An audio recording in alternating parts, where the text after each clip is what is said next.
የሰጪውን ነፍስ ነፃ እንደሚያወጣ መስጠት ብዙ ጥቅሞች አሉት። ከነሱ ተጨማሪ ስንቶቻችን እግዚአብሔር በር ከፍቶ እንዲሰጠን ማለት ጊዜና እድል እንዲሰጠን እንፈልጋለን።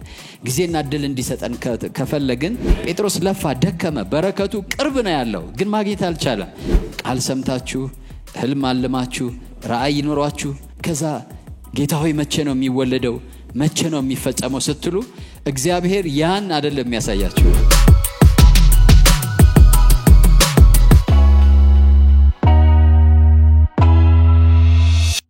እጆቻችንን አንሳና ጌታን እንጠይቀው ዛሬ እንዲያስተምረን። እግዚአብሔር አባት ሆይ በጌታ በኢየሱስ ክርስቶስ ስም እናመሰግንሃለን። ዛሬ ማለዳ ደግሞ የእውነትህን ቃል በመላክ ሕይወታችን እንድታንጸው ወዳዘጋጀህልን መልካም የመከር ጊዜ እንድታስገባን በጌታ በኢየሱስ ስም እንጠይቀሃለን። ደግሞ ይሄን ፕሮግራም በቀጥታ ስርጭት እየተካፈሉ ያሉትን እንድትዳስሳቸው በዚህ ስፍራ ያለው ሐልወትህ እነሱ ባሉበት ቦታ እንዲሆን እንዲያገኛቸው በጌታ በኢየሱስ ስም እንጠይቀሃለን። መንፈስ ቅዱስ ልባችን ላንተ ከፍተናል። ልባችን ለቃል ከፈትን። በጌታ በኢየሱስ ስም አሜን። ተቀመጡ። እግዚአብሔር ይባርካችሁ።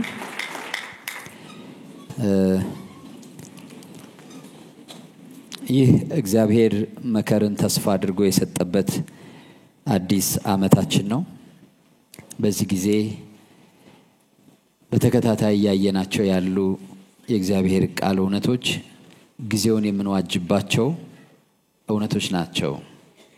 ይሄን እየሰማን ያለነውን ደጋግመን መስማት ከሕይወታችን ጋር ደግሞ ማዋሃድ እና የራሳችን ማድረግ ከቻልን 2018ን በአግባቡ ለጥቅማችን መቀየር እንችላለን። ማለትም መዋጀት እንችላለን። በእነዚህ እውነቶች ስንታጠቅ በዚህ ዓመት አስገራሚ ወደሆነ እግዚአብሔር ወደ ያዘልን የሕይወት ክልል እንደምንገባ በጣም እርግጠኛ ነኝ እና እግዚአብሔር ለነፍሳችሁ ሪቫይቫል እንዲያመጣ የመረዳት ባለጠግነት ሪቫይቫል ወደ ሕይወታችሁ እግዚአብሔር እንዲያመጣ ጸሎቴ ነው። መልካሙ ጊዜ እሱ ስለሆነ እግዚአብሔር ስሙ የተባረከ ይሁን። ባለፈው በተከታታይ ወደ 4 ፕሮግራሞችን በመዝራትና ማጨድ ሕግ ላይ ተነጋግረናል።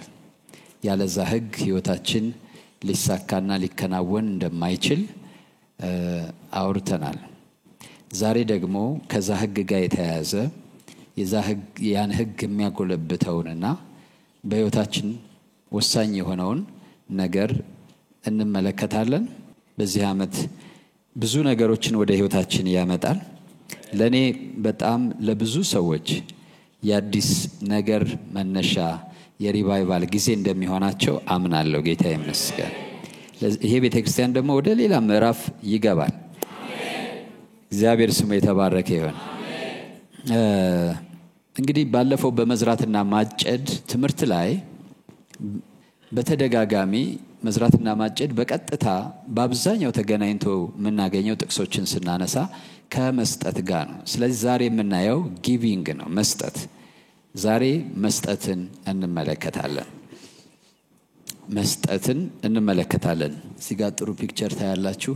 መስጠት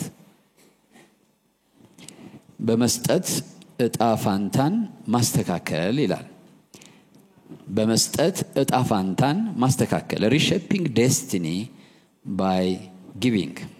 መስጠት እጣ ፋንታን ያስተካክላል። የተስተካከለ እጣ ፋንታ እግዚአብሔር አዘጋጅቶልናል። ነገር ግን አንዳንድ ጊዜ ወዳልሆነ አቅጣጫ ሄደን አቅጣጫችን ተበላሽቶ ሊሆን ይችላልና ወደ መስጠት ሕይወት ስንገባ ሪሸፕ ይደረጋል። መስጠት ምንድነው የሚለውን እንመለከታለን። መስጠት ምንድነው? ምክንያቱም ሁሉ ጊዜም አንድ ነገር በአግባቡ ከመረዳት ነው ማድረግ የሚመጣውና እሱን ማየት ይኖርብናል። መስጠት ምንድነው? መጽሐፍ ቅዱሳዊ መስጠት በፈቃድ ዋጋ ያለው ነገር ወደ ሌላ ሰው ወይም አካል ምንም ምላሽ ሳይጠብቁ የማዛወር ተግባር ነው። ዋጋ ያለው ነገር ምንም ምላሽ ሳንጠብቅ ወደ ሌላ ሰው ወይም ወደ ሌላ አካል የማዛወር ተግባር ነው። መስጠት እሱ ነው። ተመላሽ ዋጋ ሳንጠብቅ ማለት ነው።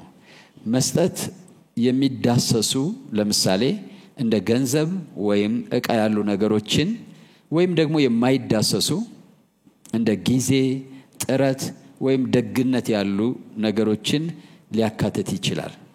ስለዚህ መስጠት ገንዘብ ብቻ ሳይሆን ወይም በእጅ የሚዳሰሱ እና የሚነኩ ነገሮችን ብቻ ሳይሆን የማይዳሰሱ እንደ ጊዜ፣ ጥረት ወይም ደግነት ያሉ ነገሮችን የሚያካትት ነው። ከጊዜ አንፃር ያው እናንተ እያሰፋችሁ ሂዱ፣ ቶሎ ነው የምንሄደው። መስጠት ምንድነው ብለናል? መስጠት የእግዚአብሔር ባህሪ ነው። መስጠት የእግዚአብሔር ባህሪ ነው።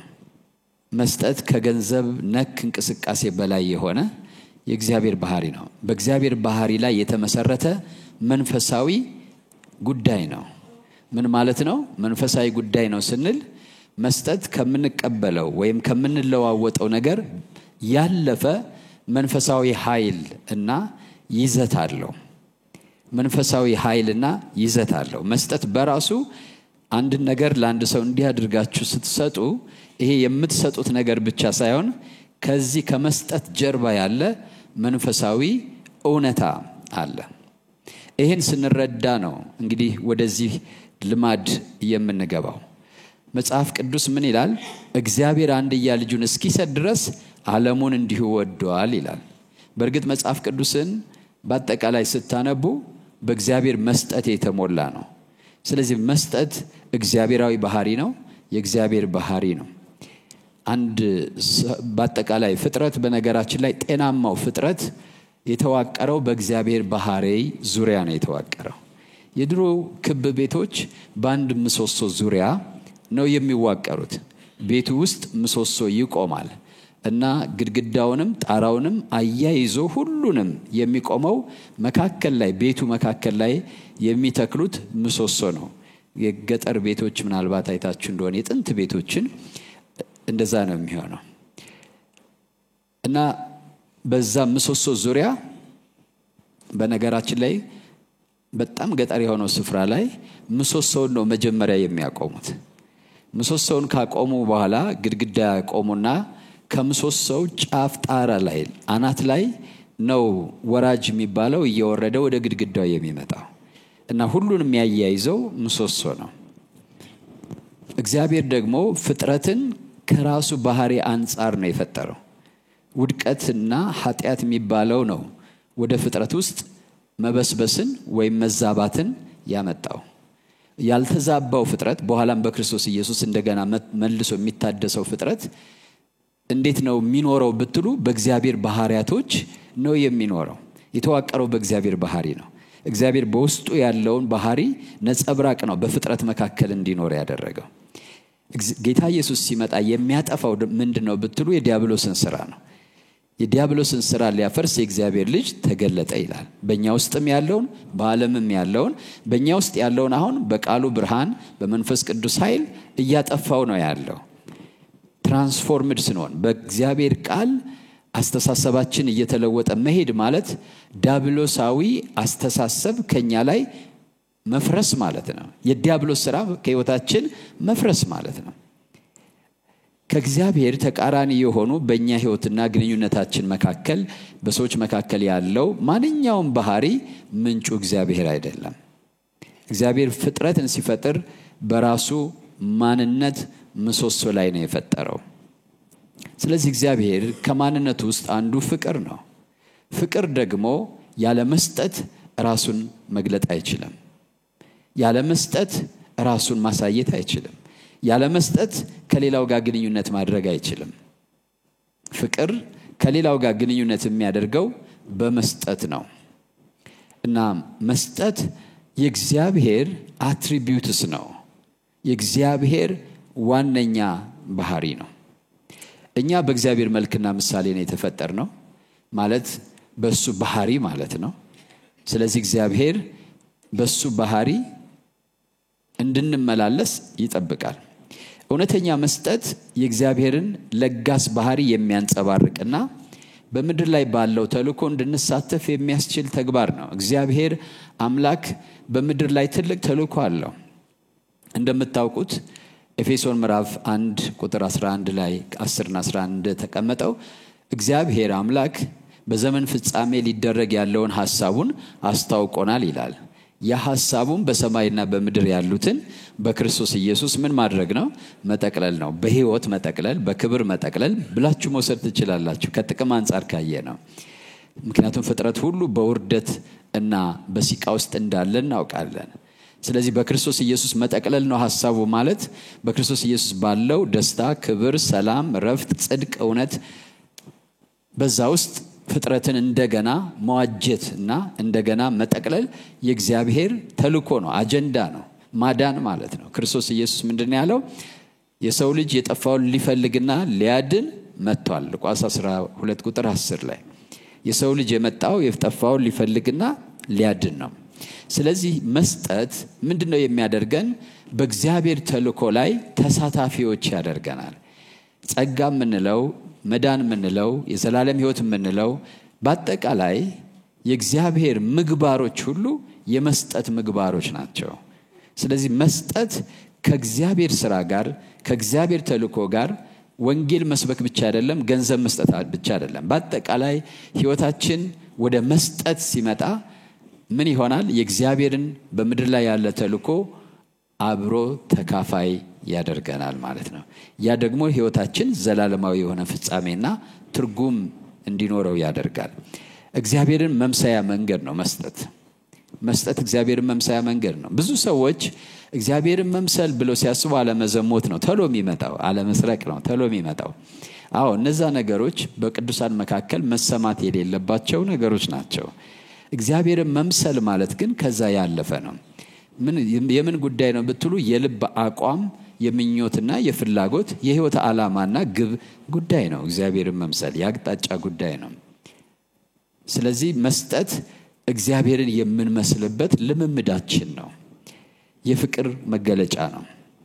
እግዚአብሔርን ወደን ሰውን ወደን አለመስጠት አንችልም። በኋላ እንመጣበታለን። ዮሐንስ ወንጌል መልእክት አንደኛ ዮሐንስ መልእክት ምዕራፍ 3 ላይ ብታነቡ መልካም ነው። የእግዚአብሔር ቃል ይሄን ነገር በአጽንኦት ይናገራል። ዮሐንስ መልእክት ላይ ብናነብ ይሄን ነገር በአጽንኦት ይነግረናል። ወይም ታውቁታላችሁ፣ ግን ለማስታወስ ያህል ዮሐንስ መልእክት ምዕራፍ 3 የሕይወታችን መመሪያ መሆን አለበት። በዚህ ቤተክርስቲያን ፍቅር በተግባር የሚባል አገልግሎት ዘርፍ አለ። ዓላማው የእግዚአብሔርን ፍቅር በተግባር ለመግለጥ ነው እና ያለንን እያመጣን እየሰጠን ገንዘባችን እና የተለያዩ ነገሮቻችን ቁሳዊ ነገሮቻችን ሰዎች በዛ እንዲረዱ እያደረግን ነው። ግን ሁላችንም በየቤታችን ፍቅር በተግባር መኖር አለበት። እግዚአብሔር ስሙ የተባረከ ይሁን። ይህ የእግዚአብሔር ማሳሰቢያ ነው። ምዕራፍ 3 ላይ ምን ይላል? ቁጥር 16 እርሱ ስለኛ ነፍሱን አሳልፎ ሰጥቷልና በዚህ ፍቅርን አውቀናል። ፍቅር የተገለጠው በመስጠት ነው ማለት ነው። የኔና የናንተም ፍቅር የሚታወቀው በመስጠት ነው። ከዛ ውጭ ሊታወቅ አይችልም። እኛም ስለ ወንድሞቻችን ነፍሳችን አሳልፈን እንድንሰጥ ይገባናል። በጣም ከባድ ነው በአሁኑ ዘመን ይሄን። ነገር ግን የዚህ ዓለም ገንዘብ ያለው ነፍስ ትልቁን ነው የነገረን። ከዛ ወረዳ ለአሳነሰውና የዚህ ዓለም ገንዘብ ያለው ወንድሙም የሚያስፈልገውን ሲያጣይቶ ያራራለት ማንም ቢሆን የእግዚአብሔር ፍቅር በእርሱ እንዴት ይኖራል? ልጆች ወይ በሥራና በእውነት እንጂ በቃልና በአንደበት አንዋደድ። ይሄን ቃል ምንም ማብራራት አያስፈልገውም። በስራና በተግባር እንጂ በቃልና በአንደበት ብቻ አንዋደድ። ሰው የሚያስፈልገውን እያያችሁ የሚያስፈልገውን ካላደረጋችሁለት የእግዚአብሔር ፍቅር እንዴት በእናንተ ይታወቃል ይላል። ስለዚህ መስጠት የፍቅር መገለጫ ነው። በዚሁ እንደ ቤተክርስቲያን መጋቢ ባሳሰባችሁ ደስ ይለኛል። መስጠት የእግዚአብሔር ፍቅር መገለጫ ነው ማለት ቅዱስ ነው፣ ንጹህ ነው። መንፈስ ቅዱስ ደግሞ የሚሰራበትና የሚመራበት ነው። ስለዚህ ስትሰጡ እንደ ብልህ ሰዎች መስጠት አለባችሁ። እንደ ብልህ ሰዎች መስጠት አለባችሁ ማለት እግዚአብሔር ብልህ ነው። ለማን ምን እንደሚሰጥ ያውቃል። እናንተም ደግሞ ለማን ምን መቼ እንደምትሰጡ ማወቅ በጣም ያስፈልጋል። ሁላችንም ያን ማወቅ ያስፈልጋል። ያ ጥበብ በኢየሱስ ክርስቶስ ስም እንዲበዛልን ጸሎቴ ነው። ፍቅር ያለ መስጠት ራሱን አይገልጥም። ስለዚህ ክርስቲያናዊ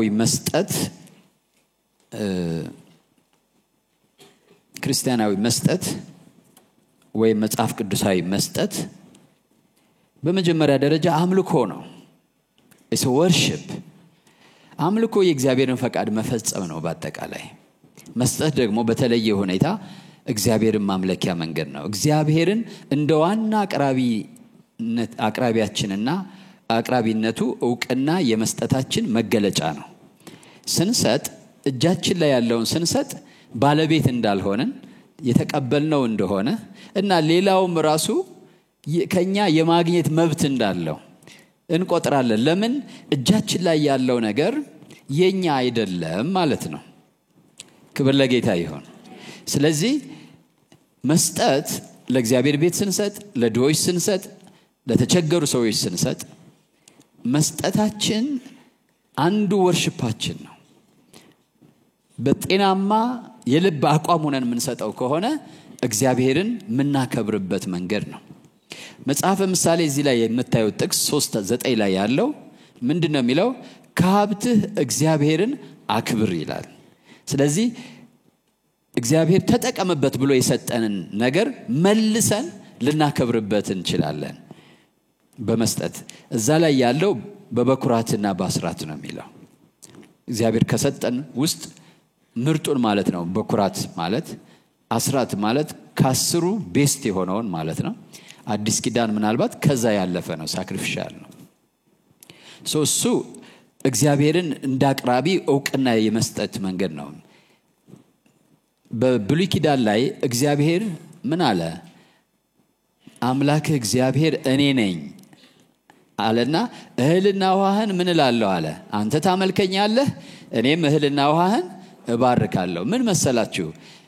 እግዚአብሔር አምላክ ራሱን ለእስራኤል ሲለይ በዛ ዘመን የነበሩ አማልክቶች፣ ለምሳሌ የግብጽ አማልክቶች በተለይ አንዳንዶቹ ማህፀንን እንባርካለን የሚሉ፣ አንዳንዶቹ እርሻን እንባርካለን የሚሉ፣ አንዳንዶቹ ከጠላት እንከላከላለን የሚሉ፣ አንዳንዶቹ ከንዳድ ከምናምን ከትኩሳት እንጠብቃለን የሚሉ እንደየችግሩ ነን ብለው የተሰበሰቡ አማልክቶች ናቸው።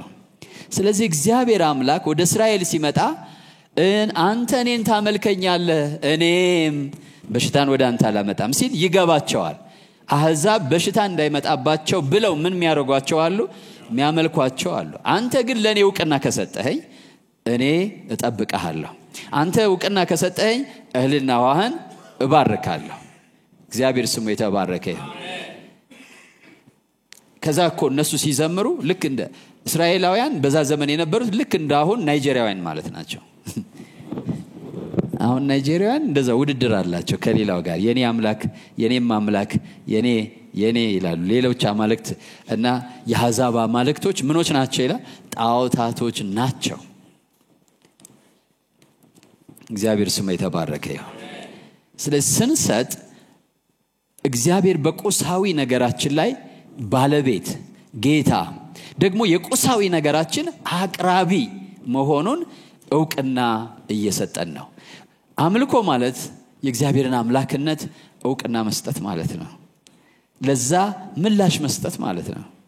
ስለዚህ በጣም ከደከመን አስራት፣ ከበረታን ከአስራት በላይ በአዲስ ኪዳን የጸጋ ሰዎች ነን አይደለም? ከሕግ በታች አይደለንም ከጸጋ በታች ነን እንጂ ይላል የእግዚአብሔር ቃል። ያ ምን ማለት ነው? ሕግ አትስረቅ፣ አትግደል፣ አታመንዝር ነው የሚለው። ግን ጸጋ ደግሞ አይተህም እንዳትመኝ ያደርጋል ማለት ነው። ግልጽ ነው አይደለ? ጌታ ኢየሱስ እኔ ግን እላቸዋለሁ ያለው ምንድነው? እናንተ አሁን ጸጋ መጥቷል። you have to live above the law ማለት ነው። ከሕግ በላይ መኖር አለባችሁ ማለት ነው። ስለዚህ ስለ አስራት አትከራከሩ። አስራት በአዲስ ኪዳን ይሰጣል አይሰጥም? በአዲስ ኪዳን ከሕግ በላይ የሆነ ሌላ ሕግ መጥቷል፣ ጸጋ የሚባል። ምን ማለት ነው? it is expected እናንተ ከአስራት በላይ ሕይወታችሁን ገንዘባችሁን ብቻ አይደለም ሕይወታችሁን ሁሉ የሰጣችሁ እንደሆነ ይጠበቃል ማለት ነው። ይጠበቃል። 1/10 ብቻ ቆጥራችሁ በመስጠት የምትኖሩ ከሆነ አንደር ሎው ናችሁ ማለት ነው። ግልጽ ነው እያልኩ ያለሁት። አዲስ ኪዳን ከዛ ያለፈ ነው። ከዛ ያ በጣም አሁን ሕግ እኮ ለክርስቲያን ሚኒመም ነገር ነው። በጣም ሚኒመም ነገር ነው። አለማመንዘር፣ አለመስረቅ፣ አለማዋሸት፣ አለመግደል ሕይወቱ ሳይሆን ሚኒመም ነገሩ ግዴታው አይደለም። ግልጽ ነው እያልኩ ያለሁት። አንደኛ ዜና 29 ከ10 እስከ 14 በጣም ጥሩ የእግዚአብሔር ቃል ስለሆነ ቢነበብ መልካም ነው።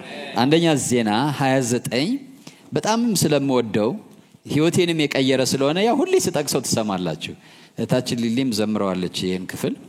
እኔ ሁሌ ጠቅሰዋለሁ። ለምን?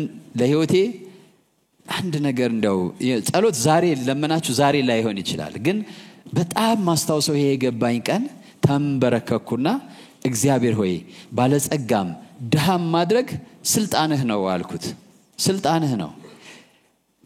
እኔን ድሃም ማድረግ ትችላለህ፣ ባለጸጋም ማድረግ ትችላለህ። ሁሉ ያንተ ስጦታ ነው። ግን ባለጸጋ ብታደርገኝ ደስ ይለኛል።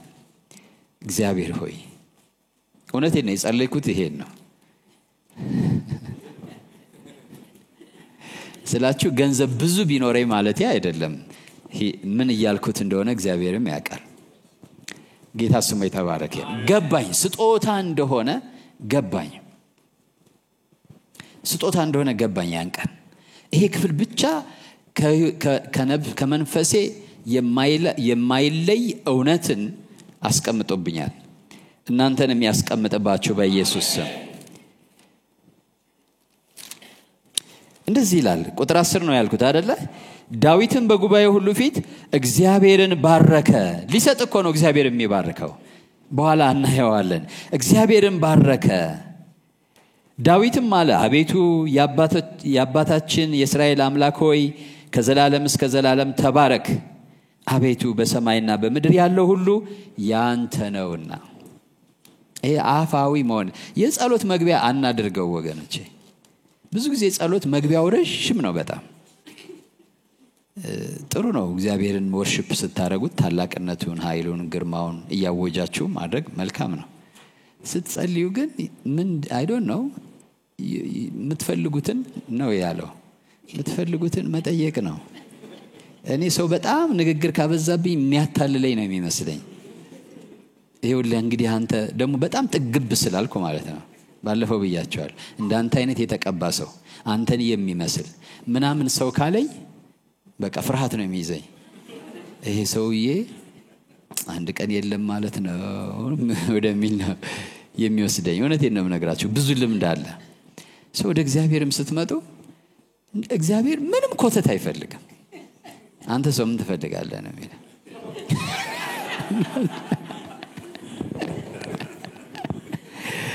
ነው ራሳችሁን ለማነቃቃት ከሆነ አስቡ፣ አሰላስሉ፣ ዘምሩ ምናምን ጀስት ጨርሱ። እዛ ጋር ከመጸለያችሁ በፊት ማለት ነው። አሰላስላችሁ አምልካችሁ ምናምን ማለት ራሳችሁን ለማነቃቃት ወደ እምነት ለመምጣት ከመጠየቃችሁ በፊት ከፈለጋችሁ ጉድ ንስሐም ካስፈለገ ንስሐ ገብታችሁ ዘምራችሁ ምን ብላችሁ ከመጠየቃችሁ በፊት ከዛ ስትጠይቁ ግን ፊት ለፊት ጠይቁ። ፊት ለፊት በቃ እግዚአብሔር ሆይ እኔ ይሄን እፈልጋለሁ። በቃ ባጭር እግዚአብሔር ሰው ነው። በቃ እግዚአብሔር ሰው ነው። ድንግጥ ትሉ ይሆናል። ኢየሱስ እግዚአብሔር ነው። ይሰማል ልክ እንደኛ ማለት ነው እግዚአብሔር ስሙ ይባር ይሄ መነቃቃቱ ምናምን መጀመሪያ እንጨርሰው በቃ ከመሄዳችሁ በፊት ወደሱ ፊት ከመቅረባችሁ በፊቱም ሆናችሁ worship him just ምናምን ታላቅ ነህ የሰማይ ምድር ፈጣሪ ነህ አምልኩት እንደዛ ብላችሁ ከዛ ልትጠይቁት ስትፈልጉ ግን እግዚአብሔር ሆይ ስጠኝ በቃ ደግሞ ከዛ አመሰግናለሁ ለምን የምትጠይቁት ሁሉ እንደተቀበላችሁ ቁጠሩ ተብሏል አይደለም በቃ አመሰግናለሁ ብላችሁ መሄድ ነው ጌታ ስሙ የተባረከ ይሁን ይሄ ወደ ኢንቴግሪቲ ያመጣናል ይሄ ዝም ብሎ አፍ ላይ በዛ በጣም አፍ በግርስ ብርሳችን ግንኙነት አፍ በጣም ይበዛል ከእግዚአብሔርም ጋር ባለን ግንኙነት አፍ በጣም ይበዛል እና እግዚአብሔር ይታዘበናል ልባችን አፋችን እንዳይስት በሱ ፊት ማለት ነው ጥንቃቄ በጣም ያስፈልጋል ዳዊትን ሰማችሁት አይደል አቤቱ በሰማይና በምድር ያለው ሁሉ ያንተ ነው ታላቅነት ኃይል ክብር ድልና ግርማ ላንተ ነው አቤቱ መንግስት ያንተ ነው አንተም በሁሉ ላይ ንጉስ ነውና ይሄ መንግስት የማን ነው አለ ያንተ ነው አንተ በሁሉ ላይ ከፍ ከፍ ያል ራስ ነህ ባለጠግነትና ክብር ካንተ ዘንድ ነው ይሄ ቃል ነው ልቤን የነካኝ ውሸታም አንሆን ሁላችንም ክብርና ባለጠግነት እንወዳለን ማይወድ ሰው የለም ሩቅ መስሎት ማይደረስበት መስሎት ተስፋ ሲቆርጥ ነው እጭ የሚለው እንጂ የሚደረስበት ከሆነ ማንንም ሰው ይፈልገዋል አይደለም እንዴ የራሳችሁ ጉዳይ እንግዲህ እኔ እዚህ በላይ ብንም አልላችሁም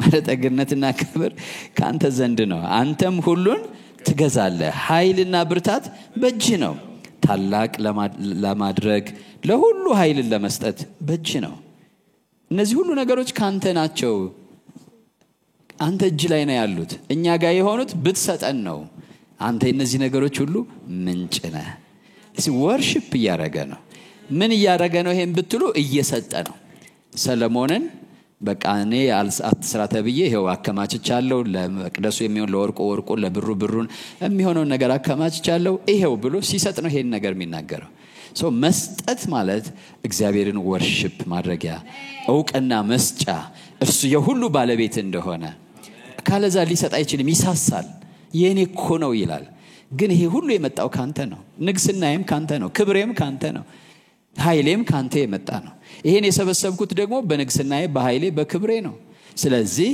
የዚህ ሁሉ ባለቤት ማን ነህ ማለት ነው አንተ ነህ እግዚአብሔር ስሙ የተባረከ ይሁን አንዳንድ ሰው ይሄን ነገር ይረሳዋል እግዚአብሔር ያን እንደሰጠው እዛ ቦታ እግዚአብሔር እንዳስቀመጠው ይረሳዋል የሱ ይመስለዋል worship ማድረጊያ ነው ሌላው የእምነት መግለጫ ነው እግዚአብሔር በገባልን ተስፋዎች መተማመናችን ያሳያል እግዚአብሔር አልጥልህም ከቶም አልተውህም ያለንን ነገር ማመናችንን ያሳያል መስጠታችን ስለነገው እግዚአብሔርን የማያምን ሰው ዛሬ ሊብራሊ መስጠት አይችልም በነጻነት በልግስና መስጠት አይችልም ነገ በእግዚአብሔር ተይዟል ዛሬ ያቀርብልኝ አምላኬ ነገም ደግሞ ምን ያደርግልኛል ያቀርብልኛል ሃሌሉያ ክብር ለጌታ ይሁን ይሄን ብሎ የሚያምን ሰው እምነቱ መገለጫው ነው ሲሰጥ እምነቱን ነው የሚገልጠው እግዚአብሔር ይመስገን ኃያላኖች ወይ አንበሶች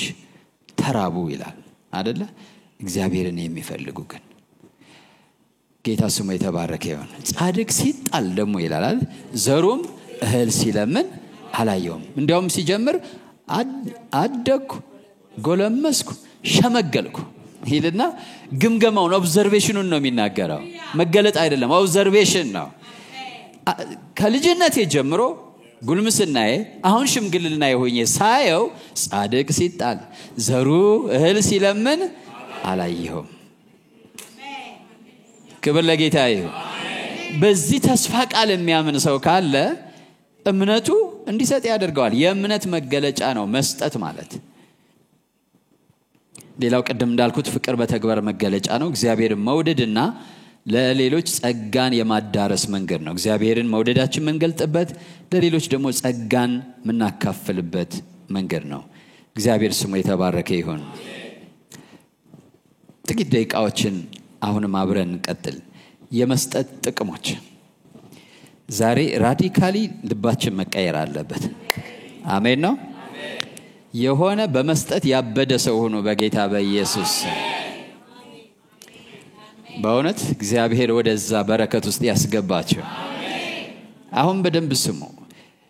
መስጠት ጥቅሞች አሉ። እኔ በሁለት ከፍያቸዋለሁ። ውስጣዊ ጥቅም እኛ ላይ ማለት ነው እና ውጫዊ ጥቅም ሪተርን ምላሽ። በእነዚህ በሁለቱ ከፍያቸዋለሁ። ውስጣዊ ጥቅሞች አሉ ማለት እኛ ላይ የሚያመጣው ለውጥ አለ። ቅድም መስጠት መንፈሳዊ ነው ብያቸዋለሁና እሱ አለ። ሁለተኛ ውጫዊ የሚታዩ ጥቅሞች አሉት። ውስጣዊ ጥቅሞች ወደሚለው ተሎ እሄዳለሁ። በውስጣዊ ጥቅሞች ውስጥ ምናያቸው አንደኛ ራስ ወዳድነትንና ስግብግብነትን ይሰብራል። ክብር ለጌታ ይሁን። ራስ ወዳድነትንና ራስ ተኮርነትን ለመቀነስ ይረዳል ወይም ደግሞ ራስ ወዳድነትንና ስግብግብነትን ይሰብራል። ይህ እግዚአብሔራዊ ባህሪ አይደለም። እግዚአብሔር ቸር ነው። እግዚአብሔር ለጋስ ነው። ክብር ለጌታ ይሁን። እኛ በእግዚአብሔር መልክና ምሳሌ ተፈጥረን እያለ ራስ ተኮር አይደለም። እግዚአብሔር አጋፔ ነው። እግዚአብሔር ፍቅር ነው። ክብር ለጌታ ይሁን። እንደዛ አይነት አባት እያለን እንደዛ ካለ አባት ተወልደን እያለ ነገር ግን ስግብግብነትና ራስ ወዳድነት ራስን ማከል የማድረግ ችግር ካለ የመስጠት ህይወት ያን ይሰብረዋል። ክብር ለጌታ ይሁን። ጌታ ኢየሱስ ምን እንዳለ ጳውሎስ ጠቅሷል። በሐዋርያት ሥራ ምዕራፍ 20 ቁጥር 35 ላይ ጳውሎስ የጠቀሰው ጥቅስ አለ። ከሚቀበል ይልቅ የሚሰጥ ምንድነው ይላል? ብፁዕ ነው። መስጠት እንዳልኩት ስግብግብነትና ራስ ወዳድነትን ለማስወገድ በእጅጉ ይጠቅማል። ይሄ ነገር በሚገርማችሁ ሁኔታ በሳይንስ ራሱ የተረጋገጠ ነው። በሳይንስ የተረጋገጠ ነው። እንዲያውም በሳይንስ ልግስና ወይም ለጋስነት ምን አይነት ጥቅም እንዳለው በሃርቫርድ ዩኒቨርሲቲ የተጠና ነው። ሌሎችም ጋር የምታገኙት ነው። ጉግል ላይ ገብታችሁ ጀነረሲቲን ከሳይንስ ጋር ብላችሁ ማየት ትችላላችሁ። በአሁኑ ጊዜ ኢንፎርሜሽን ሞልቷል። ጀነረሲቲ ማለት ቅድም ብያቸዋለሁ። እግዚአብሔር በመልኩና በምሳሌውና በፈቃዱ ነው የፈጠረና ሰውነታችን ናቹራሊ በኃጢአት ካመጣው ነገር ውጭ እንዲሰራ አድርጎ የፈጠረው ከባህሪው አንፃር ነው እንዲሰራ አድርጎ የፈጠረው። ለምሳሌ ሰው ሲበሳጭ በሰውነቱ ውስጥ የሚለቀቀው አብዛኛው የሆርሞን አይነት ሁሉን ነገሩን የሚጎዳ ነው። ሲደሰት የሚለቀቀው ሁሉን ነገር ጤንነትና ሰላም የሚሰጥ ነው። እና ሰዎች በትክክል የሚደሰቱበትን ነገር እግዚአብሔር አዘጋጅቶልናል። ክብር ለጌታ ይሁን። አሁን ድራግ መውሰድ እና የተለያዩ ማነቃቂያ ነገሮች መውሰድ የመጣው ለምንድነው ብትሉ እነዛ ሆርሞኖች የመነቃቃትና የመደሰት ፊል ሃፒ ይሏቸዋል አይደለ? ፊል ሃፒ ሆርሞኖቻችን ሊነቃቁ የሚገባቸው እግዚአብሔራዊ በሆነ ባህሪ ተግባራቶቻችን ነው። ነገር ግን እሱ ስለሌለን በአመፃና በክፋት ስለምንመላለስ የግድ ሌላ ነገርን ወስዳለን ማለት ነው። እነዛን ሆርሞኖች በሰውነታችን ሪሊዝ ለማድረግ ግን ተፈጥሯዊ መንገድ ስላልሆነ ይጎዱናል። ከኔ ጋር ናችሁ እያልኩ ያለው። ስለዚህ ሌላ ድራግ ዛሬ ይሰጣቸዋለሁ ማለት ነው። ሃይ እንደውም ብለውታል። ሃይ ያደርጋል ይላል መስጠት። ጀነረሲቲ እንደዛ ነው የሚለው። የሚገርመው ሳነብ ሃይ ያደርጋል። በኢየሱስ አንድ ሰው ጥቂት ነገር አጭሶ አይደለም ሃይ የሚሆነው፣ ድብን አድርጎ አጭሷል። ካሁን በፊት ሃይ ሆናችሁ ማታውቁ ከሆነ በደንብ ስጡና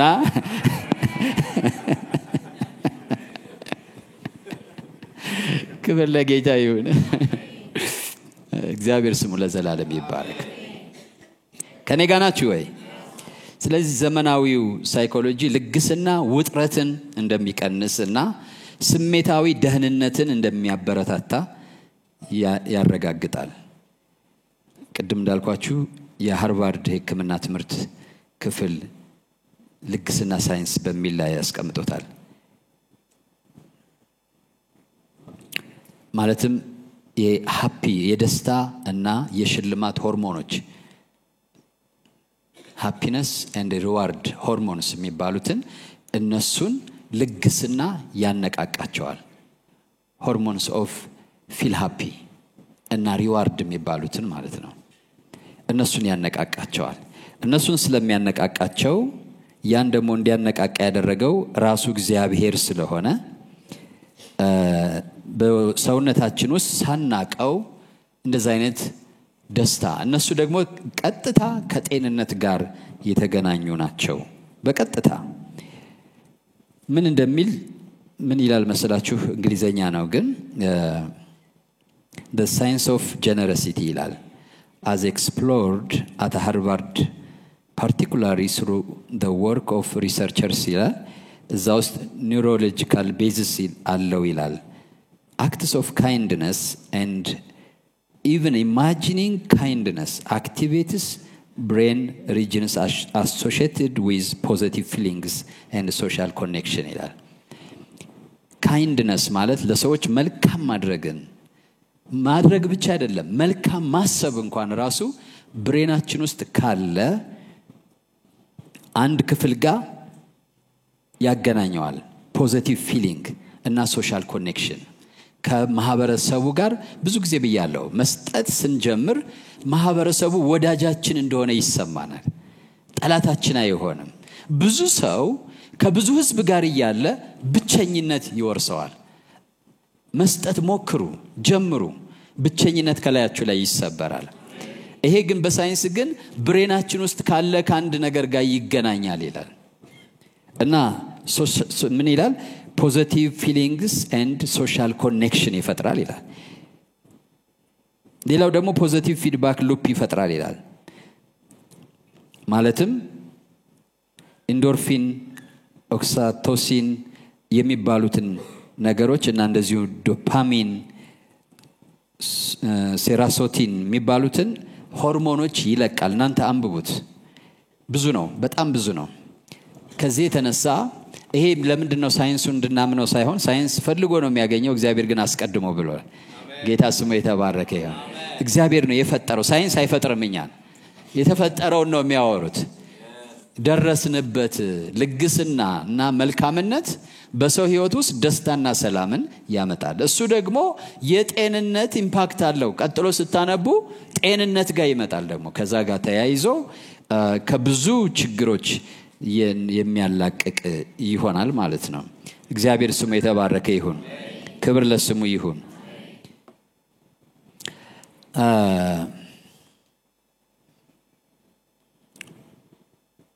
መስጠት ለሰጪው የሚሰጠው ጥቅም በክርስቲያና ትምህርት ብቻ ሳይሆን እንዳልኩት በብዙ የማህበረሰብ ክፍሎች ዘንድ ከሳይንስም ጋር አብሮ ዕውቅና የተሰጠውና የተደረሰበት ነው። በብዙዎች እየታመነበት ያለው እውነት ከመስጠት ቁልፍ ጥቅሞች ውስጥ አንዱ የሰጪውን ነፍስ ነፃ የማውጣት ችሎታ ነው። ቅድም ስግብግብነትን ይሰብራል ብያቸዋለሁ። የሰጪውን ነፍስ ነፃ ያወጣል፣ ሊብሬት ያደርጋል። ይሄን ዝም ብዬ ብዙ ጊዜ በንግግር ምናልባት አታስተውሉት ይሆናል እንጂ እናገረዋለሁ። ነፃ ያወጣል። አንድ ጓደኛ ያለ ፓስተር ቻሌ ጋር ሁሌ ስናወራ እሱም እንደዛ ይላል። በቃ መስጠት ማለት ፊውቸራችሁ ሴኩር እንደሆነ እንዲሰማችሁ ያደርጋል። ሰው ሁሉ ወዳጃችሁ እንደሆነ እንዲሰማችሁ ያደርጋል። ሳር ቅጠሉ ራሱ የእናንተ ዘመድ እንደሆነ እንዲሰማችሁ ያደርጋል። ነፍሳችሁን ነፃ ያወጣታል እና በነ ማርቲን ሉተር ኪንግ ዘመን በዛ ነፃነትን በሚያቀነቅኑበት ዘመን የነበረች የነፃነት የሰብአዊ መብት አቀንቃኝ ታውቋት ይሆናል። ማያ የምትባለው ዶክተር ማያ አንጌሎ እሷ የተናገረችው አለ። መስጠት ከሌሎች ጥቅሞቹ በተጨማሪ የሰጪውን ነፍስ ነፃ እንደሚያወጣ ተረድቻለሁ። የሰጪውን ነፍስ ነፃ እንደሚያወጣ መስጠት ብዙ ጥቅሞች አሉት። ከነሱ ተጨማሪ መስጠት የሰጪውን ነፍስ ነፃ እንደሚያወጣ ተረድቻለሁ ትላለች። ይሄ እንግዲህ ኦብዘርቬሽን ነው። ልክ ዳዊት ኦብዘርቭ አድርጎ እንደተናገረው ማለት ነው። ለሌሎች በመስጠት ላይ ስናተኩር ትኩረታችን ከራሳችን ፍላጎቶችና መሻቶች ትኩረታችንን ከራሳችን ፍላጎትና መሻቶች በማራቅ ወደ ሌሎች ፍላጎቶች እናዞራለን።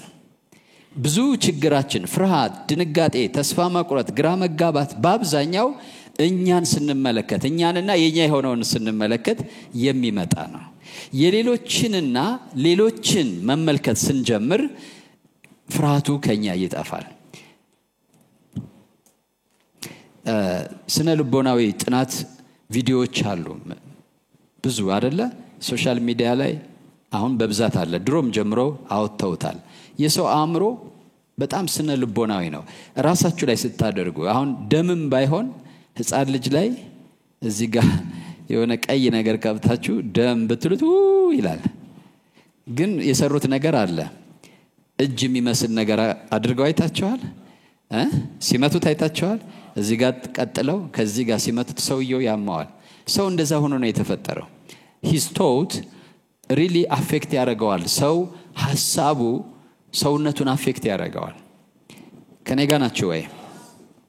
ስለዚህ ራሳችንን ትኩረታችን እኛ ላይ ስናደርግ ወደኛ ስናደርግ ፍርሃት፣ ድንጋጤ፣ ተስፋ መቁረጥ እነዚህ ነገሮች ይከቡናል። ከዚህ በሽታ የሚገላግለን ከኛ ተኮር መውጣት ነው። ከኛ ተኮር ደግሞ የሚያወጣን መስጠት ነው። ክብር ለጌታ ይሁን። ምንድነው የሚያወጣን? ሰውየውን ትኩር ብለን ማየት አይደለም። ከኛ ትኩረት ወደ ሰውየው የሚወስደን ከኛ ፍላጎት ወጥተን የሰዎችን ፍላጎት ኮንሲደር ማድረግ እሱ ነፃ ያወጣናል። ጌታ ስሙ የተባረከ ይሁን። ይህም ከሌሎች ጋር የበለጠ የመተሳሰብ ስሜትና የበለጠ እርካታ ያለው ህይወት እንዲኖረን ያስችላል። የበለጠ የመተሳሰብ እርካታ ያለው። ሁለተኛ መስጠት ህይወትን ዓላማና ትርጉም ይሰጣታል። መስጠት ለህይወታችን ዓላማና ትርጉም ማለት ከኛ ላለፈ ነገር የምንኖር ሰዎች እንደሆነን ሳናቀው ውስጣዊ ግንዛቤ ይሰጠናል። በሰልፍሽነትና በራስ ተኮርነት የምንመላለስ ከሆነ ሳናውቀው ህይወታችን ለኛ ብቻ እንደዛ አልተፈጠርንምና አግባብ አይሆንም፣ ጤናማ አይሆንም። ለዓላማ ተፈጥረናል። ጌታ ስሙ የተባረከ ይሁን። ለዓላማ ነው የተፈጠርነው። ስለዚህ መስጠት ስንጀምር ለዓላማ መስጠት። ለዛ እኮ ነው ብዙ በሀብታሞችም ድሆችም ነጮች በተለይ ለዓላማ ይሰጣሉ። ለምን? ብዙ ከእውቀት የተነሳ ነው። በነገራችን ላይ ለዓላማ ይሰጣሉ። ለነቀርሳ ማህበር፣ ለኤችአይቪ ማህበር፣ ለልብ ህሙማን ማህበር፣ ለቤተ ክርስቲያን። በነገራችን ላይ በኖርዝ አሜሪካ ዶኔሽን በጣም በቃ የተለመደ ነገር ነው። ከመንግስት ጀምሮ ማለት ነው። ዶኔት ስታደርጉ ታክስ ኤግዘምፕት ትደረጋላችሁ። እኛ ሀገር ወንጀል ነው ራሱ ወንጀል። እዚህ ክርስቲያኑ ውስጥ፣ ሰባኪ ውስጥ፣ አስተማሪ ውስጥ፣ ቄስ ውስጥ፣ መጋቢ ውስጥ ወንጀል ነው። ገንዘብ ብላችሁ ስታነሱ ሐሰተኛ አስተማሪ ይላል ወዲያው ነው። አዎ ሌቦች አሉ የሉም ማለት አይደለም። ዶኔሽን ሲባል በቃ አሉ፣ እዛም አሉ፣ እዚህም አሉ፣ ሁሉም ቦታ አለ። ድሮም ነበሩ፣ አሁንም አሉ፣ ወደፊትም ይኖራሉ። በኢየሱስ ዘመንም ነበሩ እና ኢየሱስ አትስጡ አለ እንዴ? እንዲያውም ዋና መባውን ያዥው ሰብሳቢው ማን ነበረ? ይሁዳ ነበር። ሌባም ነበረ። ከሚሰበሰበው ይሰርቅም ነበር። ግን ኢየሱስ ይሰበስብ ነበር። ክብር ለጌታ ይሁን። እኛ ምክንያት ሰበብ ነው የምንፈልገው። ገንዘብ የሰው ደም ስለሆነ ማለት ነው። ሰበብ ነው የሚፈልገው እና በጣም ችግር ነው እዚህ ሀገር በጣም ችግር ነው። ከሆነ ከነጭ ነው የምንጠብቀው፣ ከፈረንጅ ነው የምንጠብቀው። ከፈረንጅ ቸርቾች ሁሉ ሲቀበሉ ጽድቅ ነው። ህዝባቸውን ግን ገንዘብ ስጥ ለማለት ደግሞ ኃጢያት ነው። ኃጢያቱ ከፈረንጅ መቀበል ነው። አብረ ብዙ ነገር ትቀበላለህ።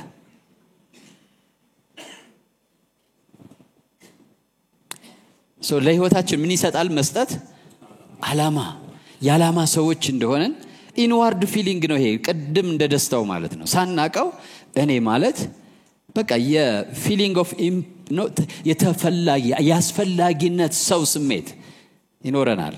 ከንቱነት ከኛ ይሸሻል ማለት ነው። ሞክሩት፣ ቮለንቲር አድርጉ፣ ቸርች አገልግሉ፣ መልካም ስራ ስሩ። ይሄ በቃ ማመን ሁሉ በእግዚአብሔር ማመን ሁሉ የሚያደርገው ነው። በነገራችን ላይ እንደ መርሃቸው ያስቀመጡት ነው። ብዙዎቹ ሳፖርት የሚያደርጉት ዶችን ምናምን አንዳንዱ ያው ለስምና ለዝና ብሎ የሚያደርገው አለ። ግን በትክክል ገብቷቸው የሚያደርጉ አሉ። how to be a millionaire የሚል ድሮ አንብቤ ያለው። እንዴት ሚሊዮነር ትሆናለህ? ከፕሪንሲፕሎች ውስጥ አንዱ ምንድነው? ለአካባቢ ማህበረሰብ በጎ አድርግ ይላል። የደረሱበት ነው። በኦብዘርቬሽን የደረሱ ሳይንስ በነገራችን ላይ ኦብዘርቬሽን ነው የደረሱበት ነው። ድህነት እኮ ምስኪንነቱ ምንድነው? ሁሉ ጊዜ ራሳችን ብቻ እንድናተኩር ልክ ከራሳችን ማተኮር ስንወጣ ባለጸጋ መሆናችን ይረጋገጣል ማለት ነው። ገንዘብ ብዙ እንቆጥራለን ሳይሆን ጀስት የመጀመሪያው ከሚቀበል ይልቅ የሚሰጥ ምንድነው? የተባረከ ነው። እስኪ በሉ ከሚቀበል ይልቅ በሉ በደንብ የሚሰጥ ምን ያለ ነው? የተባረከ ነው። ስለዚህ ህይወትን ዓላማ ይሰጣል። ዘፍጥረት ምዕራፍ 12 ቁጥር 2 ላይ ኮሊንጋችን ይናገራል።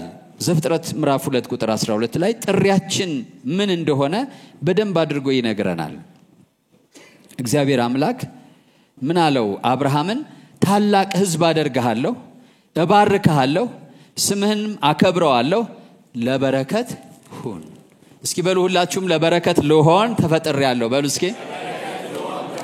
ለበረከት ልሆን ተጠርቻለሁ። ክብር ለስሙ ይሁን። ይሄ የተፈጠርንበት ዓላማም ነው፣ የተጠራንበትም ዓላማ ነው። መስጠት ይሄን ዓላማ በህይወታችን እውን ያደርገዋል። ክብር ለጌታ ይሁን። ለጋስነት ወይም ሰጭነት ለህይወታችን ከራሳችን በላይ የሆነ ተልኮ ይሰጣታል። መጽሐፍ ቅዱሳዊ መስጠት ከእግዚአብሔር የማዳን ዓላማዎች ጋር የተስማማ ህይወት ቅድም እንዳልኩት እንድንኖር ያደርገናል። ይሄም ዘላለማዊነትን በህይወታችን ያረጋግጣል። የምናደርገው ነገር ሁሉ ያሁን ብቻ እንዳይሆን፣ ስራ ሰራን፣ ገንዘብ አገኘን፣ ነገድን፣ አተረፍን ያሁን ብቻ እንዳይሆን የሚያደርግልንና ከኢተርኒቲ ጋር ኮኔክት የሚያደርገን ጊቪንግ ነው። መስጠት ከዘላለም ጋር ያገናኘናል። ብዙ ጊዜ የለኝም ግን በብዙ ጥቅሶች ላረጋግጥላችሁ እችላለሁ። ሶስተኛው መስጠት የምስጋና ህይወትን ያዳብራል። የምስጋናና የአድናቆት ስሜትን ያዳብራል። it cultivates gratitude።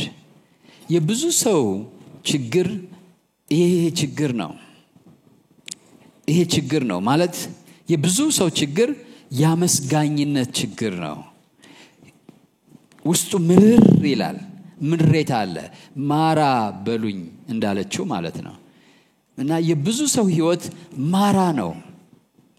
አንደኛ ሶሳይቲያችን ራሱ ይሄን ህብረተሰባችን ይሄን ይደግፋል።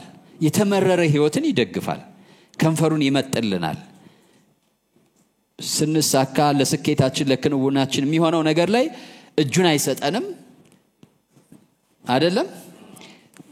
አዎ በህይወት እያለን አንድም ዞር ብሎ ማየን የቀብራችን ቀን አንድ ሰው አይቀርም። ሄደልን ይመስላል ነገርየው። ለቀቀን ይመስላል። ተፋታን አይነት ነገር ነው የሚመስለው። እውነት ለስኬታችሁ ለክንውናችሁ ለራእያችሁ ለተልኳችሁ እጁን ያልሰጣችሁ ሰው ለቀብር ቀን እንባውንም ይሰጣቸዋል። ይሄ በጣም የተበላሸ አስተሳሰብ ነው። ከሰው ጋር ያለን ፍቅር እውነተኛ ፍቅር ምንድነው? የዛ ሰው ፍጻሜ ላይ፣ የዛ ሰው የህይወት ዓላማ ላይ፣ የዛ ሰው ተልኮ ላይ እጅ መስጠት ነው። ቀኝ እጅን መስጠት ነው። ገንዘብን፣ ጸሎትን፣ ድጋፍን ማድረግ ነው። እውነተኛ ፍቅር መገለጫው ይሄ ነው። እግዚአብሔር ስሙ ለዘላለም የተባረከ ይሁን። ክብር ለጌታ ይሁን። እና ይሄ ምን አድርጎናል? ከናታችን ጀምሮ ስናድግ በእውነት በጌታ በኢየሱስም የምትቃወሙት ባህሪ ይሁን። ይሄ ምንድነው? ፒቲ ከሰው ሐዘኔታን መጠበቅ የተሸናፊ ሰው ህይወት ባህሪ ነው። ከሰው ሐዘኔታን የሚጠብቅ ሰው ተሸናፊ ሰው ነው። አንተ ደግሞ ተሸናፊ አይደለህም። ካሸናፊው ተወልደሃል በጌታ በኢየሱስ። እስኪ በሉ እኔ ካሸናፊው ተወልጃለሁ። ተሸናፊ አይደለሁም። እድለቢስ አይደለሁም። ጌታ ስሙ የተባረከ ይሁን። እና እኛ የሆነ እንደዛ አይደለንም። ከሰዎች ርህራሄ ጠባቂ፣ ሐዘኔታ ጠባቂ እና ስንወለድ ገና ጡት ስንጠባ ነው የጀመረን። እናታችን ካላለቀስን አትሰጠንም።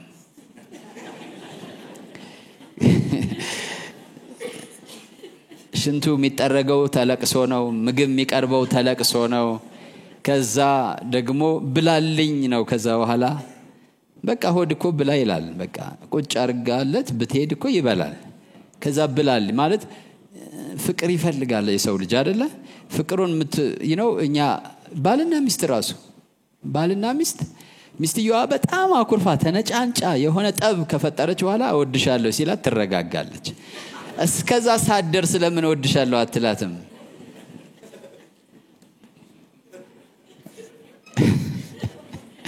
እና ልጆቻችን እዛ ሳይደርሱ በእነሱ ውስጥ ተቀባይነትን፣ ተወዳጅነትን፣ ድፍረትን መገንባት ሲገባን ስለሚያጡት በቃ አልበላም ይላሉ። ብላልኝ፣ አረ ሊሞት ነው ልጄ። መስማት ደስ ይላቸዋል። ይሄ መዝሙር ነው ለነሱ። ሊሞት ነው፣ አረ አልበላም። ይሄን ለምደው ድብና አድርጎ በልቶም አልበላሁም እኮ ይላል። ከዛ በኋላ ምንድነው ያው ተኝተን አልተኛንም፣ በልተን አልበላንም፣ ጤና ሆነን ጤና አይደለሁም። እንዲህ ስንል ሰዎች የሚያሳዩን ምን አለ? የሆነ ሐዘን ግን እኮ አይሰጡንም። ህይወታችን አይለውጡትም። ተሸናፊነት ዴስቲኒያችሁን ሚት እንድትገናኙ አያደርጋችሁም። ጨካኞች መሆን አለባችሁ። እንዲህ ላለ ነገር ልባችሁ የማይንበረከክ መሆን አለበት። ጌታ ስሙ ይባረክ። ይሄ እንደዚህ አይነቱ ነገር ነው። አንዳንድ ጊዜ አድጎብን ምስጋና ቢስ ማጉረምረም፣ መነጫነጭ፣ ማልቀስ እየየ እንዴ በቃ ኢትዮጵያዊ እኮ ማልቀስ በቃ እኔ እንጃ። በእርግጥ እንባ ጥሩ ነው ይባላል አይን እንዳይደርቅ፣ ከድራይ አይ ትንሽ ይጠብቃል። ግን በየኔ ያህል ግን ማልቀስ የለብንም። ያልቃለም ደግሞ በጣም ያልቃል። ሃሌሉያ ስሙ ይባረክ።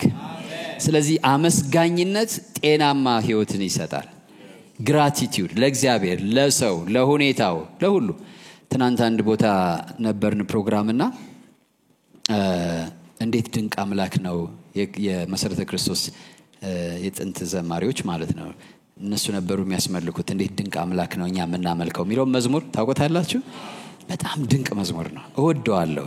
ፖዚቲቭ መዝሙር ነው። ምንድነው መሰላችሁ? የገደል ምናምኑ፣ የሰማይ እርቀቱ፣ የከዋክብት ድምቀቱ ምናምን፣ ይሄ ማለት just feel ፖዚቲቭ ማለት ነው። ከዋክብትን አይተህ ተደሰት፣ ተራራውን አይተህ እግዚአብሔርን አመስግን፣ ተራሮችን ሳይ አይደለም የሚለው። በቃ እንደዛ አይነት ስንት የሚያስደስትና የሚያስደንቅ ነገር እያለ ሰው ግን ያለቅሳል። በቃ የሚያስለቅሰውን ተውና የሚያስደስተውን አመስግን። ጌታ ስሙ የተባረከ ይሁን። ያ መዝሙር እንደሱ ነው። በቃ ማለት ውበትን ሁሉ ያደንቃል። የቆንጆ ውበቱ ይላል። ኃጢአት ሳይሉ በዛ ዘመን መዘመራቸው አስገራሚ ነው። ሊጨበጨብላቸው ይገባል በእውነት። በድሮ ዘመን ያን መዝሙር መዘመራቸው ማለት ነው። መዝሙሩን በደንብ አዳምጡት። በጣም የሚገርም ነው። ይሄ ማለት ላቅ ያለ ሰው ነው ማለት ነው። የጻፈው ሰውዬ አስተሳሰቡ በቃ ላቅ ያለ ሰው ነው። እግዚአብሔርን በፍጥረቱ ምክንያት የሚያመሰግን፣ ህይወትን የሚያደንቅ፣ የእግዚአብሔርን ተሰጥኦ ላይፍ ራሱ is a gift of God። የእግዚአብሔር ስጦታ ነው ህይወት። ማመስገን አለብን። ጌታ ስሙ ይባረክ። አሜን ነው። መስጠት እንደዛ አይነት ባህሪን በውስጣችን ያሳድራል። ጌታ ስሙ የተባረከ ይሁን። እሱን ያሳድራል። ጥቅሱ ቅድም የጠቀስኩት ነው። መልሳችሁ ማንበብ ትችላላችሁ። እግዚአብሔር ስሙ የተባረከ ይሁን። ዓላማ ላይ አንድ ጥቅስ ያልነገርኳችሁ ባለፈው ነግሬያችኋለሁ ይመስለኛል። ምን ይላል? አክቹአሊ ዊሊያም ቸርችል ነው ተናገረው የሚባለው። ማን እንደተናገረው በጣም ግልጽ አይደለም። በመናገኘው ነገር እንተዳደራለን ሕይወትን የምንኖረው ግን በመንሰጠው ነው ይላል። በመናገኘው ነገር እንተዳደራለን ሕይወትን የምንኖረው ግን በመንሰጠው ነው። በመናገኘው ነገር እንተዳደራለን ሕይወትን የምንኖረው ግን በመንሰጠው ነው። We make a living by what we get, but we make a life by what we give. So ክብር ለጌታ ይሁን። አላችሁ? የመጨረሻ ርዕሴ የሚሆነው ለዛሬ ውጫዊና የሚታዩ ጥቅሞችን ቶሎ ዘርዘር አድርጌላችሁ እንጸልያለን። የመስጠት ውጫዊ ጥቅሞች፣ አንደኛው ከጸሎት ብሬክስሩ አንጻር እናየዋለን። ጸሎትና ስኬት ወይም prayer and breakthrough ማለት በጸሎት ጥርመሳ ማግኘት ሲከብደን ምናደርጋቸው ነገሮች አሉ። እንጾማለን፣ ግን ምን ዘነጋው መስጠትን ነው። መጽሐፍ ቅዱስ ላይ ይሄን ነገር በተግባር በብሉይ ኪዳንም በአዲስ ኪዳንም የምናገኘው ነገር ነው። ውጫዊ ጥቅሞች ውስጥ አንዱ ብዙ ክርስቲያኖች በጸሎት ውጤት ለማምጣት በርትተው ይጸልያሉ። ሆኖም የሚፈልጉትን አይነት ውጤት አይመለከቱም። አንድ ታላቅ ምስጢር ይጎላቸዋል። መስጠትና ጾም። መስጠት፣ ጾምና ጸሎት የጸሎት መስጠትና ጾም የጸሎት ማጎልበቻ ምስጢራዊ ኃይሎች ናቸው። ይህን በአንድ ሰው ህይወት ማየት እንችላለን ከመጽሐፍ ቅዱስ። ታስታውሱታላችሁ ብዬ አስባለሁ። ቆርኔሊዮስ የተባለ ሮማዊ ወታደር። ቆርኔሊዮስ በነገራችን ላይ እያንዳንዱን ቃል እያጠናችሁ ስትሄዱ አይጠገብም በጣም እዛ ውስጥ ምስጢራቶችን ስለምታገኙ። የሐዋርያት ሥራ ምዕራፍ 10 ቁጥር 1 እና 2 በቂሳርያ ኢጣሊቅ ለሚሉት ጭፍራ የመቶ አለቃ የሆነ ቆርኔሊዮስ የሚሉት አንድ ሰው ነበረ። እርሱም ከቤተሰቦቹ ሁሉ ጋር እግዚአብሔርን የሚያመልክና የሚፈራ ለሕዝቡ እጅግ ምጽዋት የሚያደርግ ወደ እግዚአብሔርም ሁል ጊዜ የሚጸልይ ነበረ ይላል። ይሄን ብቻ ሳይሆን የሚለው ቀጥሎ ያለውን ብታነቡ እግዚአብሔር አምላክ ጸሎትህ ተሰማልህ፣ ምጽዋትህ መታሰቢያ እንዲሆን በእግዚአብሔር ፊት አረገ ይላል። ማለት መታሰቢያ ማለት እግዚአብሔር እንድትታሰብ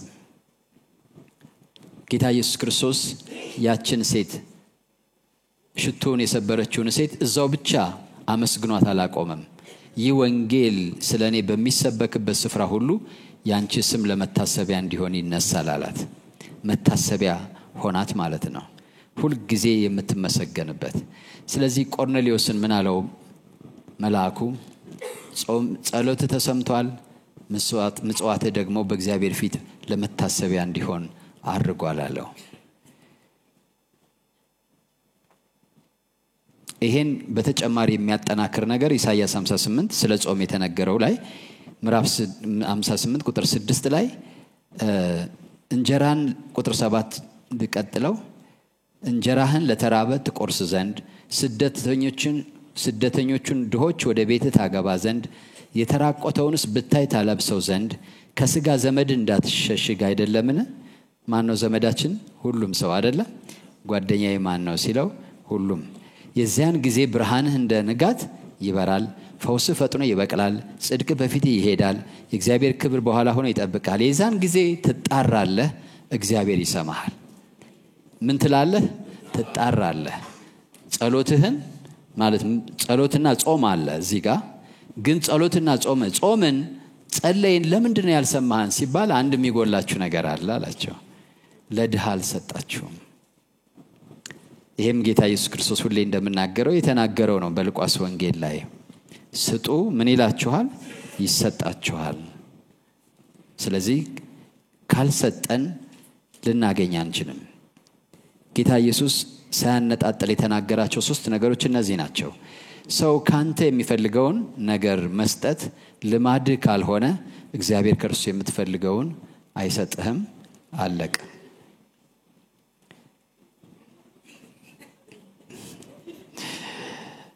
በሉ ተነጋገሩ። ሰው ካንተ የሚፈልገው ነገር መስጠት ልማድህ ካልሆነ እግዚአብሔር ከርሱ የምትፈልገው ነገር አይሰጥህም። 4 ነጥብ።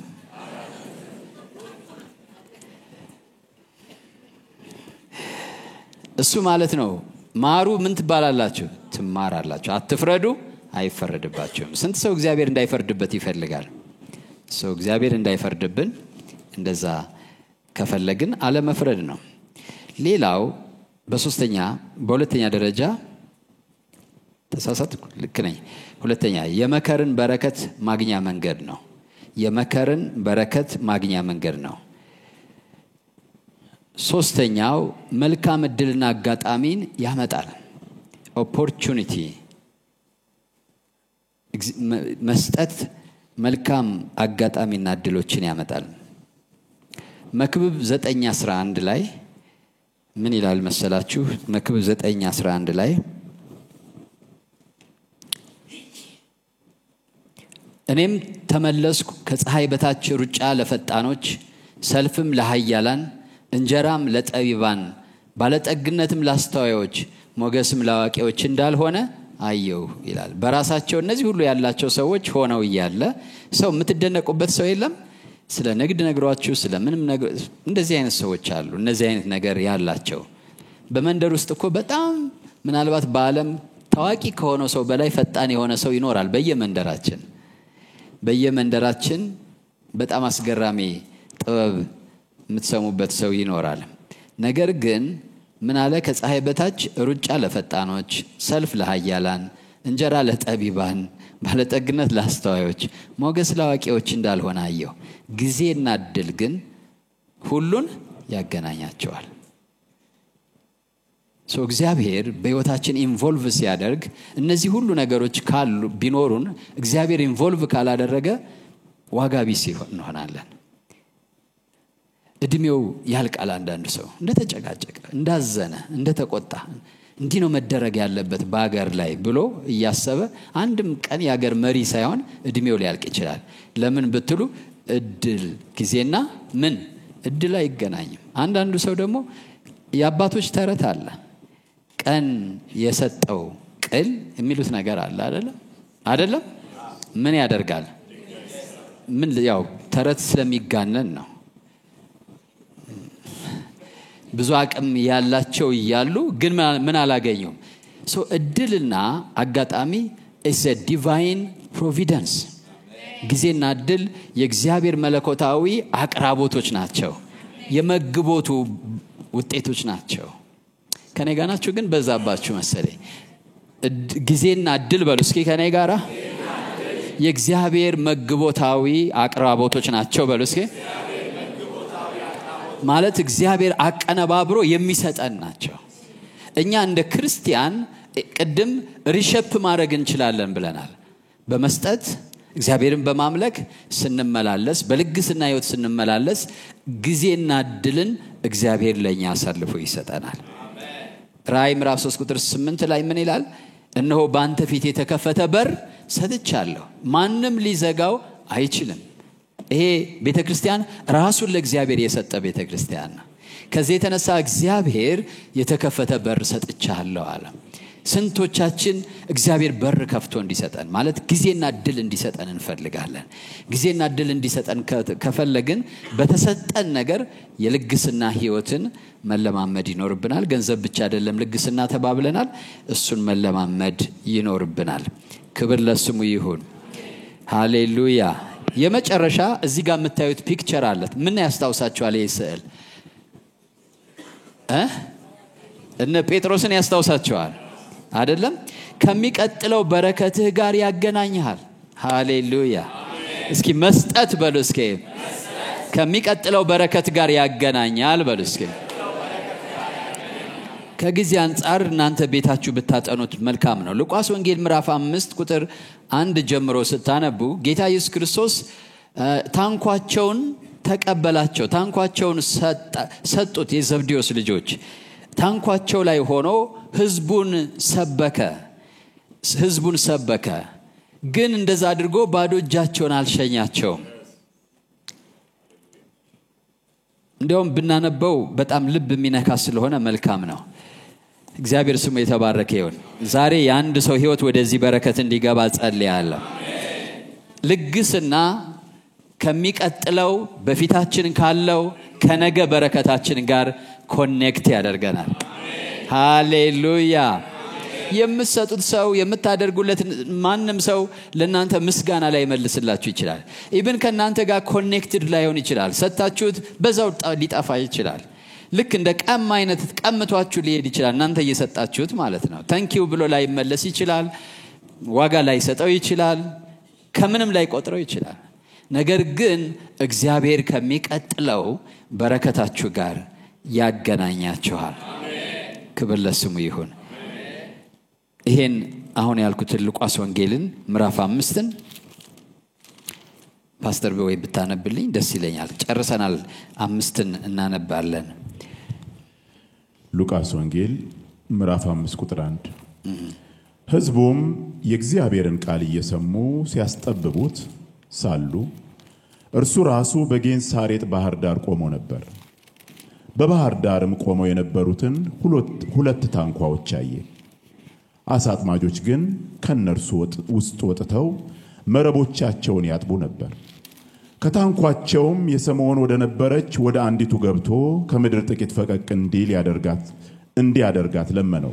በቃ ስጠኝ አለው ማለት ነው። በኢየሱስ ስም እግዚአብሔር የሚለምናችሁን በመስጠት የተባረካችሁ አሜን። መታደል ነው። ወደ ማን ነው የመጣው? ከሁለቱ ወደ አንዱ አልተላከም እንደተባለው ማለት ነው። ጌታ ይመስገን አሜን። በሰውኛ ቋንቋ እንዴ ያኛው ያለን የሚጠይቀኝ ምንድነው ነው የሚያሰኘው። ግን ሊባርከው ነበር የመጣው።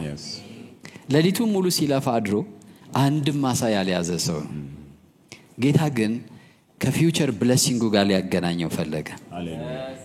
እና መርከብህን ስጠኝ ጀልባህን ስጠኝ አለው። ሰጠው። ፈቀቅ አድርግልኝ ወደ ጥግ ወደ ሾሩ ማለት ነው አለው። ከዛ ፈቀቅ አረገለት። እሺ ቀጥለው ስሙ። ከታንኳዎቹም የስምዖን ወደ ነበረች ወደ አንዲቱ ገብቶ ከምድር ጥቂት ፈቀቅ እንዲያደርጋት ለመነው። በታንኳይቱም ተቀምጦ ሕዝቡን ያስተምር ነበር። ነገሩንም ከጨረሰ በኋላ ስምዖንን ወደ ጥልቁ ፈቀቅ በል። ዋው ሃሌሉያ። ነገሩን ምን ካለ በኋላ ከጨረሰ በኋላ ክብር ለጌታ ይሁን። አሜን። ለእግዚአብሔር ተሰጣችሁ፣ ለእግዚአብሔር ሰጣችሁ። እግዚአብሔር ባዶ እጃችሁን አይሸኛችሁም። አሜን። እግዚአብሔር ባዶ እጃችሁን አይሸኛችሁም። አሜን። ባለፈው ሳምንት 2 ዓሣ 5 እንጀራ ያቀረበው ልጅ ምን እንደሆነ ተነጋግረናል አይደለ? 7 ሞሰብ አሸክሞ መለሰው። እናቱ ምን ትል ይሆን? ክብር ለጌታ። መዝሙርም አለ አይደለ? ታንኳዬን ለጌታ ስሰጠው የሚለው መረቤን ባሳ ሞላኸው። ክብር ለጌታ ይሁን። አሜን። ጌታ ምንድነው ስጡ የሚላችሁ? ምንድነው አድርጉ የሚላችሁ? ከነገ በረከታችሁ ጋር ያገናኛችሁ። አሜን። ሊያገናኛችሁ ሲል ነው ወደ እናንተ የሚመጣው። በኒድ በዲማንድ ጌታ ወደ እናንተ የሚመጣው ቸግሮት አይደለም። ከነገ ነገራችሁ ጋር ምን ሊያደርጋችሁ ነው? ሊያገናኛችሁ ነው። ቤተሰባችሁ ሊሆን ይችላል፣ እናንተ ሊሆን ይችላል፣ ቤታችሁን ትዳራችሁን ሊሆን ይችላል።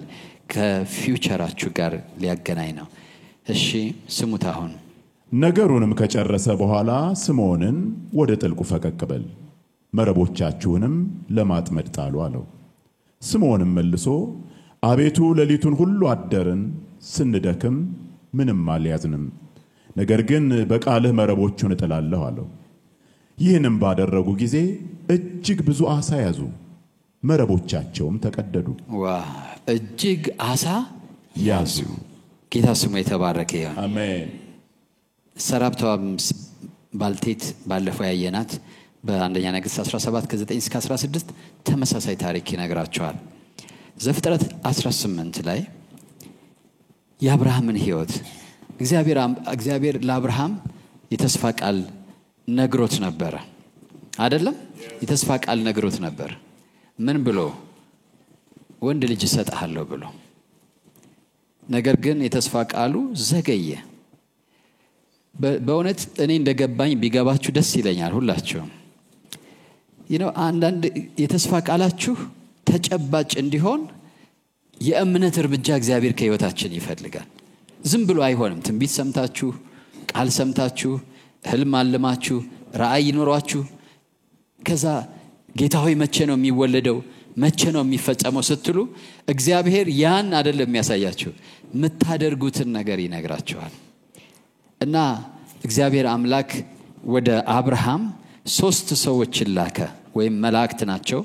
ወደ የሚቀጥለው ምዕራፍ ስትሄዱ መላእክት ሆነው ነው የምታገኙት። 3 ሰዎች ወደሱ በቀትር ጊዜ እርሱ በድንኳን ደጃፍ ተቀምጦ ሳለ እግዚአብሔር በመምሬ አድባር ዛፍ ተገለጠለት። አይኑንም አነሳና እነሆ 3 ሰዎች በፊቱ ቆመው አየ። ባያቸው ጊዜ ሊቀበላቸው ከድንኳኑ ደጃፍ ተነስቶ ሮጠ። በሱ በመጽሐፍ ቅዱስ አጻጻፍ በሱ እይታ እያየ ያለው ምንድነው? ሰው ነው። ሰዎችን አየ ነው የሚለው። እየሰማችሁ ነው? ለኛ ለተጻፈልን ሰዎች ነው የሚገባን። እሱ ግን ይደናገራል። ተጽኖ ቅዱስ ተጽኖ በላዩ ላይ ስለወደቀ አንዳንድ የሚናገረው የሚያውቅ አይመስልም አብርሃም እንጂ ያየው 3 ሰዎችን ነው። እግዚአብሔር ይህን ሰው የብዙ ዘመን ተስፋውን አሁን ሊያደርግለት ፈልጓል። ሊያገናኘው ፈልጓል። ክብር ለጌታ ይሁን። ከዛ አብርሃም ሊቀበላቸው ከድንኳኑ ደጃፍ ሮጠ፣ ወደ ምድርም ሰገደ፣ እንዲህም አለ አቤቱ በፊት ሞገስ አግኝቼ እንደሆነ ባሪያህን አትለፈኝ ብዬ ለምንሃለሁ። ጥቂት ውሃ ይምጣላችሁ፣ እግራችሁን ታጠቡ፣ ከዚችም ዛፍ በታች እረፉ፣ ቁራሽ እንጀራም ላምጣላችሁ፣ ልባችሁን ደግፉ፣ ከዚያ በኋላ ትሄዳላችሁ። ስለዚህ ወደ ባሪያችሁ መጣችኋልና። ስለዚህ ወደ ባሪያችሁ መጣችኋል ማለት በቃ የመጣችሁት በልታችሁ ጠጣችሁ መሄድ።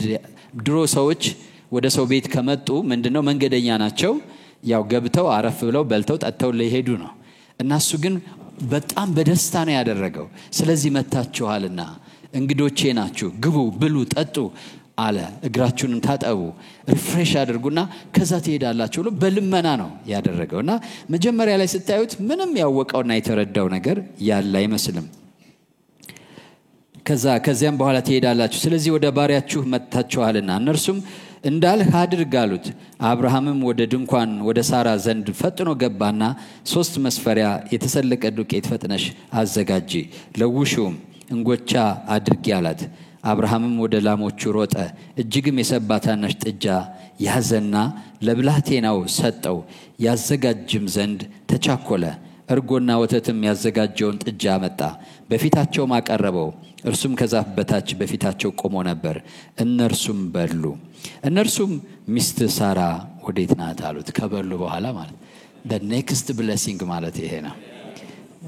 ሚስት ሳራ ወዴት ናት? ኤልያስ የመበለቲቱን ምግብ በልቶ ከጨረሰ በኋላ እግዚአብሔር እንዲህ ይላል አለ። ይሄ የጥጋብ የስሜት አይደለም።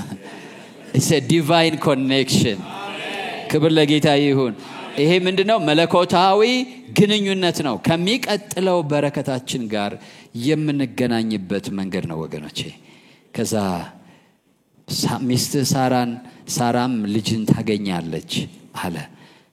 በቃ የዛሬ ዓመት አለው። በቃ ለ25 ዓመት ማለት ከ25 ዓመት በፊት ቢያረገው ይሆናል ወይ? አይደለም፣ እንደዛ ማለት አይደለም። ግን በረከቱ ደጅ ነው ያለው። ደጅ ካለው በረከት ጋር ግን የሚያገናኘውን እርምጃ እግዚአብሔር እንዲራመድ ረዳው። ጌታ ስሙ የተባረከ ይሁን። ጴጥሮስ ለፋ፣ ደከመ፣ በረከቱ ቅርብ ነው ያለው ግን ማግኘት አልቻለም። ከዛ ጋር የሚያገናኘው በረከት ወደ ህይወቱ መጣ። ዛሬም መስጠት የሚባለው በተግባር በህይወታችን ስናየው እንደዚህ ነው። ተነስተን ጌታን እናመሰግናለን። ጌታ ኢየሱስን የግል አዳኛችሁ አድርጋችሁ ያልተቀበላችሁ ቀጥሎ ያለውን ጸሎት ከኔ ጋር በመጸለይ ወደ ህይወታችሁ እንዲገባ አሮጌው ታሪካችሁ እንዲያቆም አዲስ ጅማሬ በህይወታችሁ እንዲጀምር ማድረግ ትችላላችሁ። አሁን ይሄን አብረን እንጸልይ። እኔ የምለውን በማለት ኢየሱስን ወደ ህይወታችሁ ጋብዙት። እግዚአብሔር አምላክ ሆይ ዛሬ ወደ አንተ ስለጠራኸኝ አመሰግናለሁ። እግዚአብሔር ሆይ እኔ ኃጢአተኛ ነኝ። ኃጢአቴን ይቅር በለኝ፣ መተላለፌን ደምስስልኝ። ክቡር በሆነው በልጅ በኢየሱስ ክርስቶስ ደም ከኃጢአቴ ሁሉ አንጻኝ። እግዚአብሔር ሆይ ዓለምን፣ ሰይጣንን፣ ሥራውን ክጃለሁ። ጌታ ኢየሱስ ክርስቶስን የሕይወቴ አዳኝና ጌታ አድርጌ ተቀብያለሁ። ኢየሱስ ክርስቶስ ከሙታን እንደተነሳ በልቤ አምናለሁ። ጌታም እንደሆነ በአፌ መሰክራለሁ። እግዚአብሔር ሆይ ስለ ተቀበልከኝ አመሰግንሃለሁ። አሁን ልጅህ ነኝ። ይህን ዕድል ስለሰጠኸኝ አመሰግንሃለሁ።